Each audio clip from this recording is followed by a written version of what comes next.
smartfonni keragi yo'q. Nima keragi bor bolaga smartfonni? Qaysi zaruriyatdan bolaga smartfon kerak? Nima ko'radi? Mana bitta zo'r narsa aytib beraman sizga. Bola qo'rqadi, vahima qilib turib ketadi, boshqa qiladi.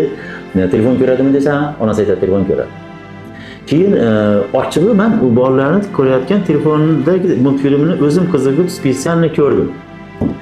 Uni ko'rib men qo'rqib ketdim. Bitta odam ikkinchi bolani o'ldiryapti, boshini olib turib qon oqyapti, boshini kesib qo'ydi, o'ldirdi. O'shani multfilmda kichkina bola ko'ryapti.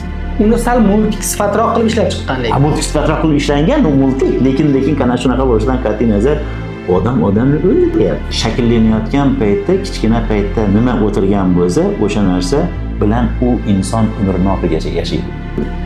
Ulamoni oldiga eski zamonda bitta odam keldi. Men sizdan maslahat so'ramoqchi edim. Farzand ko'rdim, o'g'il ko'rdim, Allohga shukr. Bolam o'sha uchun qanaqa tarbiyalashni sizdan so'ramoqchi edim. Qachon boshlasam bo'ladi tarbiyani? Bolam hali desa, bolangiz qachon tug'ilgan desa, 6 oy bo'ldi desa, afsus 6 oy kech qolgan ekansiz degan ekan. Tasavvur qiling, demak har bitta yoshga yarasha qanaqangidir tarbiya vositasi bo'lishi kerak. Tarbiya vositasi o'sha 3 yashar, 4 yashar bola ko'rayotgan bitta bola ikkinchi bolani o'ldirib qo'ygan, boshini tashlagani bu tarbiya vositasi.